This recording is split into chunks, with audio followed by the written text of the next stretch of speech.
కాంగ్రెస్ అధ్యక్షుడు రాహుల్ గాంధీ ఇవాళ ఆంధ్రప్రదేశ్కు రానున్నారు. విజయవాడ, అనంతపురం జిల్లాలో పార్టీ ప్రచార సభల్లో పాల్గొని కార్యకర్తలకు దిశానిర్దేశం చేయనున్నారు.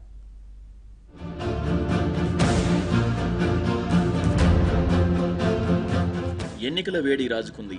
ప్రచారంతో అన్ని పార్టీలు హోరెత్తిస్తున్నాయి.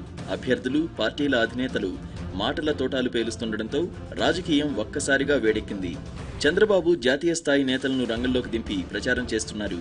అటు కాంగ్రెస్ అధ్యక్షుడు రాహుల్ గాంధీ కూడా ఆంధ్రప్రదేశ్ ఎన్నికల ప్రచారంలో పాల్గొననున్నారు.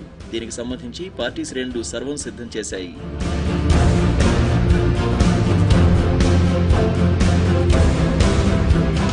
కాంగ్రెస్ పార్టీ అధ్యక్షుడు రాహుల్ గాంధీ ఎన్నికల ప్రచారం కోసం ఇవాళ రాష్ట్రానికి రానున్నారు.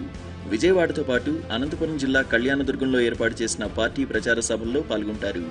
ఏపీకి ప్రత్యేక హోదాపై ఆయన మరోసారి హామీ ఇచ్చే అవకాశం ఉంది. ఉదయం 11 గంటలకు విజయవాడలో నిర్వహించే రాష్ట్ర స్థాయి బూత్ కమిటీ సమావేశానికి రాహుల్ హాజరు కానున్నారు. ఆ తర్వాత మధ్యాహ్నం 1:30కు కళ్యాణదుర్గంలో నిర్వహించే సభకు హాజరై రైతులకు, మహిళలకు 2 లక్షల రుణమాఫీ, కనీస ఆదాయ భరోసా పథకంపై ప్రజలకు స్పష్టమైన హామీ ఇస్తారని పార్టీ వర్గాలు చెబుతున్నాయి.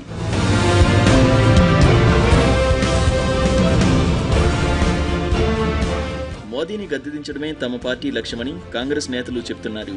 కళ్యాణదుర్గంలో సభ ఏర్పాట్లను పరిశీలించిన ఏపీసీసీ చీఫ్ రఘువీరారెడ్డి రాష్ట్రంలో రాహుల్ పర్యటనతో కాంగ్రెస్ పార్టీకి మరింత బలం చేకూరనుందని చెప్పారు. మోదీ ఏపీని అప్పుల ఊబిలోకి నెట్టేశారని ఆరోపించారు. అయినా సిగ్గు లేకుండా ఎన్నికల ప్రచారాల్లో పాల్గొనడం ఆయన దిగజారుడు రాజకీయాలకు నిదర్శనమని అన్నారు. ఆ తర్వాత జిల్లాలోని పలు ప్రాంతాల్లో రఘువీర ఎన్నికల ప్రచారంలో పాల్గొన్నారు. సువర్ణ పాలన రావాలంటే రాహుల్ గాంధీని ప్రధానమంత్రిని చేయాల్సిన బాధ్యత ప్రజలపై ఉందన్న ఆయన దేశాభివృద్ధి కాంగ్రెస్ తోనే సాధ్యమని చెప్పారు.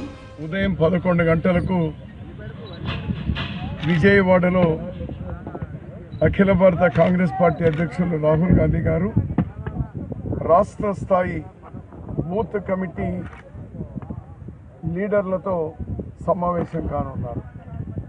ఆ సదస్సులో ప్రముఖంగా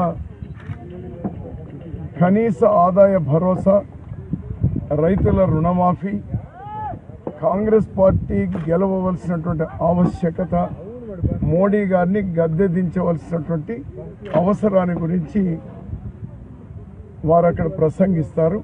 1:30కు కళ్యాణదుర్గంలో ఎన్నికల బహిరంగ సభలో వారు పాల్గొంటారు.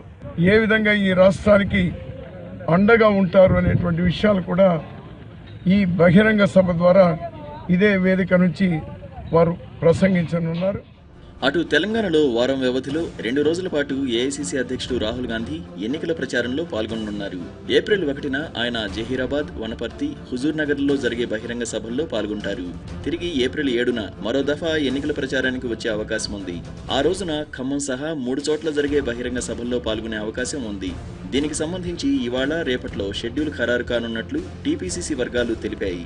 ఏప్రిల్ 1న తలపెట్టిన 3 బహిరంగ సభల్లో పాల్గొనేందుకు గాను ఇవాళ రాత్రి ఆయన హైదరాబాద్ చేరుకుంటారు.